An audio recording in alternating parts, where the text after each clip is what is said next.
ተፈጥሮ ከምንምና ከማንም በላይ የበደላት የሰው ልጅ እንዲክሳት እንዲያክማትና እንዲጠግናት የምትሻበት ዘመን አሁን ነው።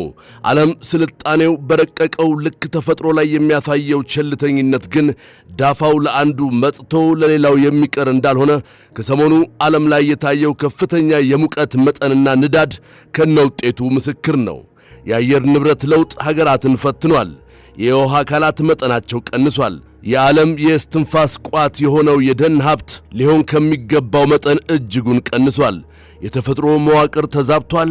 በረሃው ሐሩር ያየለበት፣ ብርዳማ አካባቢዎች በከፍተኛ የዝናብ መጠን እየተመቱ ያሉበት፣ መሬት እየከዳችን ከስራችንም ከበላያችንም እየተደረመሰች ያለችበት፣ የዱር እንስሳት በደን መመናመን ዝርያቸው እስከ መጥፋት እየደረሰ ያለበት ሁኔታዎች እንዴት ተከሰቱ ብንል ተፈጥሮ በተገቢው መንገድ መጠበቅ ባለመቻሏ ነው። በስልጣኔም በድህነትም የሚመጡ ጫናዎች ባናት ባናቱ የተደራረበባቸው፣ ምድርም ነዋሪዎቿን መተናፈሻ ካጡ ከራርመዋል። ለዚህ አንድ መፍትሄ አለ ብላ የመጣችው ኢትዮጵያ ላለፉት 7 እና 8 ዓመታት ተፈጥሮን ለማከም የሄደችበት ርቀት የአረንጓዴ አሻራ ለዓለም የኢትዮጵያ ውርስ ወይም ሌጋሲ የአሃዱ ሬዲዮ የሳምንቱ አብይ ጉዳይ ማጠንጠኛ። ኢትዮጵያ ሐምሌ 22 ቀን 2011 ዓ.ም በይፋ የጀመረችው የአረንጓዴ አሻራ መርሃ ግብር የአየር ንብረት ለውጥን ለመከላከልና የተፈጥሮ ሀብትን ለመንከባከብ ከተካሄዱ ታላላቅ ሀገራዊ ሁነቶች አንዱ ነው። በዕለቱም ከ353 ሚሊዮን በላይ ችግኞችን በአንድ ጀንበር በመትከል የተበደለችውን ተፈጥሮ ለመካስ አንድ እርምጃ የተሄደበት ርቀት ሆኖ ዛሬም ድረስ በመልካም የቀጠለ ሕዝባዊ ትብብርና ቅንጅት የታየበት የስኬት መንደርደሪያ ሆኗል። ባለፉት 8 ዓመታት ኢትዮጵያ በአረንጓዴ አሻራ ብቻ ከ48 ቢሊዮን በላይ ችግኞችን መትከል ችላለች። በዚህም ዓመት አረንጓዴ ለሆነች ነገ ሁላችንም ተስፋን እንትከል በሚል ወቅታዊ ጥሪ ለዘንድሮ መርሃ ግብር ከ8 ቢሊዮን በላይ ችግኞች ተዘጋጅተዋል። እነዚህ ሂደቶች ደግሞ ዛሬም ብቻ ሳይሆን ቀስ በቀስ እየተጎዳ የመጣውን ተፈጥሮ ለማደስ የነገ የልጆቻችንን ሀገር ለማቆም አንዱ እርምጃ ነው ብሎ ዛሬም አሃዱ ያምናል። ባለፉት 30 ዓመታት ውስጥ ብቻ ወደ 420 ሚሊዮን ሄክታር ገደማ የሚጠጋ የደን መሬት ለሌላ አገልግሎት ማለትም ለእርሻ፣ ለከተሞች መስፋፋትና ለሌሎች አገልግሎቶች ውሎ ጠፍቷል። ይህም በአህጉር ደረጃ ብናስበው የአውሮፓን የቆዳ ስፋት ያህል ይገመታል። በአሁኑ ወቅት በዓለም አቀፍ ደረጃ በየዓመቱ በአማካይ 10 ሚሊዮን ሄክታር ገደማ የደን መሬት ይወድማል። ይህን የጥፋት አውድማ ለመሙላት የራሷን ድርሻ እየተወጣች ያለችው ኢትዮጵያ የደን ሽፋንን በማሳደግ ረገድ በቢሊዮን የሚቆጠሩ ችግኞችን በመትከል በከፍተኛ ሁኔታ ቀንሶ የነበረው የአገሪቱ የደን ሽፋን እንደገና እንዲያንሰራራና እንዲያድግ ትልቅ አስተዋጽኦ አድርጓል። የአረንጓዴ አሻራ አስተዋጽኦ በዚህ ብቻ ሳይገታ ለምግብነት የሚውሉ አትክልቶችን በስፋት በመትከል ተፈጥሮን ከመጠበቅ ባሻገር ከፍተኛ የምግብ እጥረት እንዳለባት ሀገር ለወደፊትም የራሱን የሆነ ተስፋ አስቀምጧል።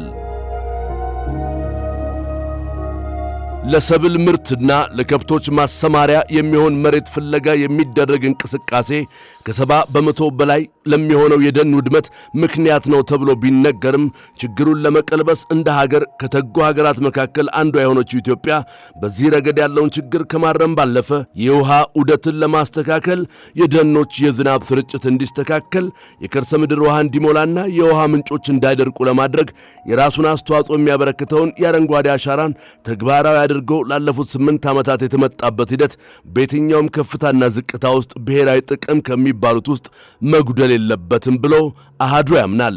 በድርቅ ምክንያት የሚነሱ ከፍተኛ አደጋዎች በተለይ ባለንበት ዘመን በተለያዩ ክፍለ ዓለማት የምንሰማውን መጥፎ ዜና አብዝተውታል።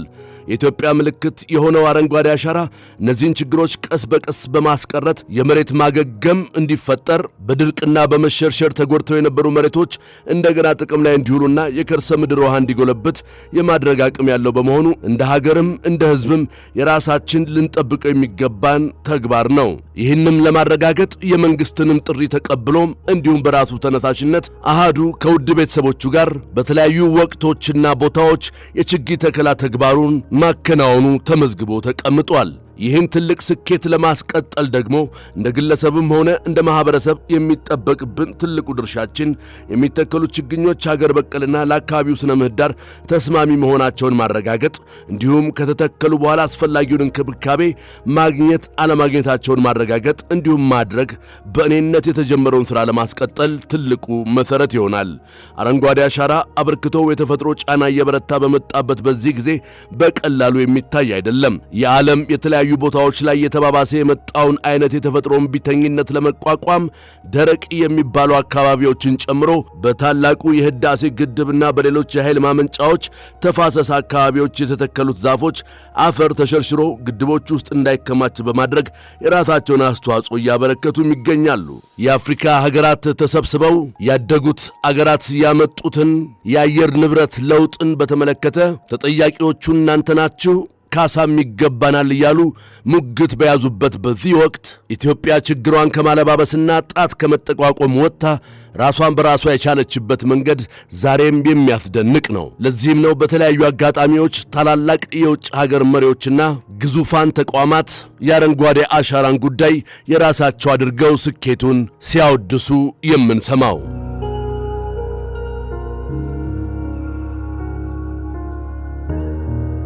እንደ ሀገር ኢትዮጵያ ከሰራቻቸውና እየሰራቻቸው ካሉ ታላላቅ ሥራዎች መካከል አንዱ የሆነው የአረንጓዴ አሻራ ለአርሶ አደሩ ከሚሰጣቸው ልዩ ዕድሎች ውስጥ የካርቦን ንግድ አንዱ ነው። ከዓለም አቀፍ ድርጅቶች የካርቦን ብድር ገቢ የማግኘት አቅሟንም እያጠናከረ እንደመሆኑ አማራጮችን ማስፋፋት ላይ ቀጣይ ዘላቂ ሥራዎች ተጠባቂ ናቸው። ተፈጥሮ ክንዷ ዝሏል፣ ድጋፍ ትሻለች። በተለይም ዛፎችን መትከል የራሳችንን ሕይወት ማለምለም ነውና ከዓመት ዓመት እየተሠራበት ካለው አሰራር ተሻግረን መጪው ትውልድ ቅብብሎሹ እንዲያስቀጥል እጃችንን ካሁኑ መዘርጋት የኛ ድርሻ ነው። ዛፎችን መትከል አካባቢን ከማደስ ባለፈ የምግብ ዋስትናንም ለማረጋገጥ የኢኮኖሚ እድገትን ለማፋጠንና ለወደፊቱ ትውልድ የተረጋጋች ሀገርን ለማስረከብ የሚደረግ ትልቅ ዕድል አበርክቶና አደራም ጭምር ነው። ሀገር በብዙ መልኩ ትጠብቃለች። ሁሉም ልማትና እድገት የአንድ አቅጣጫ አይደለም። በሁሉም ተፈላጊ የሆነች ሀገርን ለመገንባት የተረጋጋ ተፈጥሮ ላላት ሀገር መሰረት በመጣል የሚገለጽ ነው። ክረምት በመጣ ቁጥር በዝናብ እጥረትም ሆነ በከባድ ዝናብ አደጋ ላይ ላለመውደቅ የመሬት ናዳ፣ የመሬት መደርመስና መንሸራተት ብሎም ሌሎች የተፈጥሮ አደጋዎችን ለመከላከል እንዲሁም በምግብ ራስን ለመቻል አረንጓዴ አሻራ ዓመታዊ ዕቅዳችን ብቻ ሳይሆን ሰርክ ለተግባራዊነቱ ልንተጋለት የሚገባ ጉዳያችን ይሁን። ተፈጥሮ ከምንምና ከማንም በላይ የበደላት የሰው ልጅ እንዲክሳት እንዲያክማትና እንዲጠግናት የምትሻበት ዘመን አሁን ነው። ዓለም ስልጣኔው በረቀቀው ልክ ተፈጥሮ ላይ የሚያሳየው ቸልተኝነት ግን ዳፋው ለአንዱ መጥቶ ለሌላው የሚቀር እንዳልሆነ ከሰሞኑ ዓለም ላይ የታየው ከፍተኛ የሙቀት መጠንና ንዳድ ከነውጤቱ ምስክር ነው። የአየር ንብረት ለውጥ ሀገራትን ፈትኗል። የውሃ አካላት መጠናቸው ቀንሷል። የዓለም የእስትንፋስ ቋት የሆነው የደን ሀብት ሊሆን ከሚገባው መጠን እጅጉን ቀንሷል። የተፈጥሮ መዋቅር ተዛብቷል።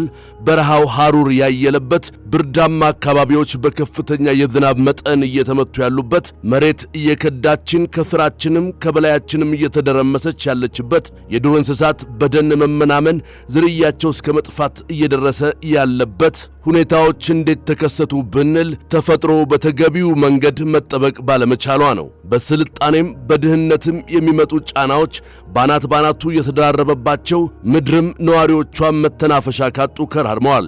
ለዚህ አንድ መፍትሄ አለ ብላ የመጣችው ኢትዮጵያ ላለፉት 7 እና 8 ዓመታት ተፈጥሮን ለማከም የሄደችበት ርቀት የአረንጓዴ አሻራ ለዓለም የኢትዮጵያ ውርስ ወይም ሌጋሲ የአሃዱ ሬዲዮ የሳምንቱ አብይ ጉዳይ ማጠንጠኛ